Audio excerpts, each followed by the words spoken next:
एक नया चैप्टर हम स्टार्ट कर रहे हैं जो मैथ में 12 का है। सारणिक का अवकलन गुणांक, यानी सारणिक के फॉर्मेट में रहेगा और उसको काची करना है, डिप्रिसिएशन करना है सारणी के फॉर्मेट वाला को। अब यहाँ पर देखिएगा फंक्शन इस प्रकार से कुछ देगा, जैसे y बराबर डिटर्मिनेंट के फॉर्मेट में रहेगा, जैसे रहेगा P X R X, P X R X Q X, चलिए फिर रहेगा M X N X P X, फिर रहेगा क्यू एक्स तो हो गया, चलिए R X T X F X का फॉर्म। अब यहाँ पर देखिएगा इसको काची करना है, बाई बराबर कुछ मान दे दिया डिटर्मिनेंट के फॉर्म में, P X R X Q X M X N X P X R X T X F X, जब डिटर्मिनेंट के फॉर्मेट में दिया हुआ। अब इसको काची करना है, अवकलन करना है। तो यहाँ पर इसे डी वाई बटा डी एक्स बराबर, अब यहाँ पर देखिए डिटर्मिनेंट का एक नियम है, कोई भी अगर डिटर्मिनेंट में एक नियम है काची, अगर डिफरेंशिएशन करना है तो कोई एक रो में या तो कोई एक कॉलम में करेंगे, उसके बाद प्लस का सिंबल देकर के फिर दूसरा रो में या तो कॉलम में करेंगे, फिर प्लस का सिंबल देकर तीसरा रो या तो कॉलम में करेंगे। अब यहाँ पे देखिए पहले चलते हैं हम R1 से डिफरेंशिएशन करते हैं, तब P डैश एक्स, फिर R डैश एक्स, फिर Q डैश एक्स, फिर का चीज जैसे लिख देंगे एम एक्स एन एक्स, फिर पी एक्स, फिर आर एक्स, फिर टी एक्स, फिर का चीज एफ एक्स, फिर ब्रैकेट बंद, फिर डिटर्मिनेंट का चिन्ह, फिर काची करेंगे प्लस का सिंबल। अभी किससे चले, R1 से चले, R1 से चले, अभी फिर चले काची से R2 से, तो R2 से R1 का जैसे वैसा ही लिख देंगे, R1 का मान जैसे है वैसे लिख देंगे। आप काची पी एक्स, फिर काची आर एक्स, फिर कितना क्यू एक्स। अभी डिप्रिसिएशन किसका करना है, R2 का, तो R2 का डिप्रिसिएशन करेंगे तो एम एक्स, फिर कितना एन एक्स, फिर कितना पी एक्स, फिर अब जैसे R3 है वैसा ही लिख देंगे, तो आर एक्स, फिर टी एक्स, फिर काची एफ एक्स। अब यहाँ पे देखिएगा डिप्रिसिएशन का मतलब एक और थोड़ा सा यहाँ पे से ध्यान दीजिएगा कि अगर डी वाई बटा डी एक्स बोले, तो यानी कि डी वाई बटा डी एक्स बोले तो एक वाई एफ डैश एक्स कहीं दोनों मान एक के है, कि अगर डी वाई डी एक्स बोले या तो एफ डैश एक्स बोले या तो फिर डी स्क्वायर वाई बटा डी एक्स स्क्वायर बोले, तो एफ डैश एक्स को डबल कर देना, काज कर देना डबल, यानी दो बार डिप्रिसिएशन, एक टर्म को कितना बार डिप्रिसिएशन किया जा रहा है, दो बार। डबल यहाँ पे एफ डबल डैश रहेगा तो दो बार डिप्रिसिएशन, ट्रिपल डैश रहेगा तो तीन बार डिप्रिसिएशन, उसे ही फॉर्मेट में करते चलेंगे। अभी हम पहले देखिए काची के डी वाई बटा इसका डिप्रिसिएशन किए तो डी वाई बटा डी एक्स, पी एक्स को एक बार किए तो एक बार पहले R1 को डिप्रिसिएशन कर दिए, फिर प्लस का सिंबल दिए, फिर काची दूसरा का R2 का डिप्रिसिएशन कर दिए, फिर R2 का डिप्रिसिएशन कर दिए, फिर प्लस का सिंबल दे करके अब किसका डिप्रिसिएशन करेंगे, R3 का डिप्रिसिएशन करेंगे, जैसे वैसा ही लिख देंगे R1 को पी एक्स, फिर कितना आर एक्स, फिर कितना क्यू एक्स, फिर कितना एम एक्स, फिर कितना एन एक्स, फिर कितना पी एक्स, फिर यहाँ पर इसे अब डिप्रिसिएशन किसका करना, R3 का, तो R3 का डिप्रिसिएशन करेंगे तो आर एक्स, फिर R dash X, T dash X, फिर कितना एफ डैश एक्स।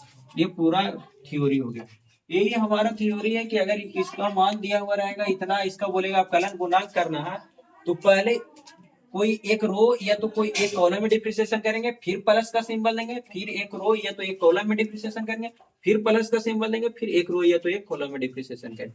जैसे हम अभी किए किससे डिप्रिसिएशन किए, तो R1 से डिप्रिसिएशन किए, इसमें किससे R2 से, इसमें किससे R3 से। अगर किसी को किसी और अगर किसी को कहना कि नहीं हम C1 से करेंगे तो इससे भी और भी कर सकते हैं, किससे डी वाई बटा डी एक्स। अब यहाँ पर इसे C1 से, जैसे कहने का मतलब कि C1 से करेंगे तो काची होगा P डैश एक्स, फिर काची होगा M डैश एक्स, फिर काची होगा R डैश एक्स, फिर यहाँ पर इसे जैसे R2 का मान लिख देंगे आर एक्स है, फिर एन एक्स है, फिर काची टी एक्स है। चलिए फिर यहाँ पर इस देखिएगा क्यू एक्स है, फिर कितना पी एक्स है, फिर कितना एफ एक्स है। चलिए एफ एक्स है। अब ये किससे डिप्रिसिएशन किया और करके आर मतलब C1 से डिप्रिसिएशन किया तो लगता है C1 का डिप्रिसिएशन कर देंगे। फिर काची का C1 प्लस का सिंबल देंगे। R1 का हो मतलब C1 का हो गया। अब किसका डिप्रिसिएशन करेंगे R2 का, तो R1 का मान जैसे वैसे लिख देंगे PX C2 का, हाँ C2 का, फिर MX, फिर किसका RX। अब R2 का C2 का डिप्रिसिएशन करेंगे, C2 का डिप्रिसिएशन करेंगे तो काची लिखेंगे R डैश एक्स, फिर काची N डैश एक्स, फिर काची T डैश एक्स, फिर यहाँ पर इसे क्यू एक्स है क्यू एक्स लिख देंगे, फिर पी एक्स लिख देंगे, एफ एक्स लिख देंगे, एफ एक्स लिख दिए, फिर प्लस का सिंबल देंगे। अब C3 का डिप्रिसिएशन और C2 का डिप्रिसिएशन हो गया। अब किसका डिप्रिसिएशन करेंगे C3 का डिप्रिसिएशन करेंगे। अब चलिए फिर C3 का डिप्रिसिएशन करते हैं। C1 और C2 जैसी है वैसे उतार देंगे।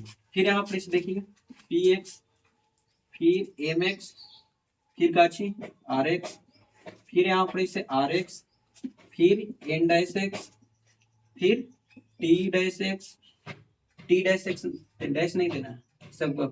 अब देखिए किसका डिप्रिसिएशन बच गया, अभी बच गया हमारा C3 का डिप्रिसिएशन। अब C3 का यहाँ पर डिप्रिसिएशन कर देंगे तो बताओ Q डैश एक्स, फिर काची P डैश एक्स, फिर F डैश एक्स। चलिए F डैश एक्स ये पूरा का डिप्रिसिएशन हो गया।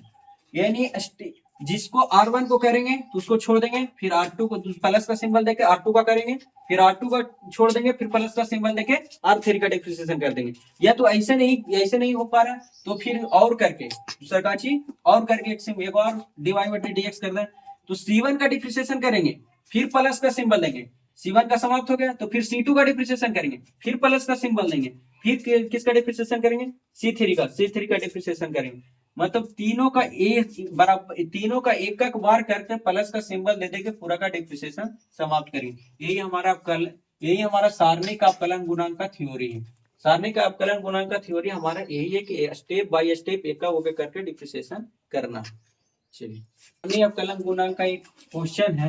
क्वेश्चन कुछ इस प्रकार से रहता है, जैसे करने का होता है कि y बराबर fx gx hx l m n a b c। Question है तो प्रूफ दैट करने, यानी काची करने का रहा प्रूफ दैट dy बटा dx बराबर सिद्ध करने के लिए करा f dash x g dash x h dash x l m n a b c, यानी इतना बराबर इतना सिद्ध करने के लिए करा, प्रूफ दैट करिए।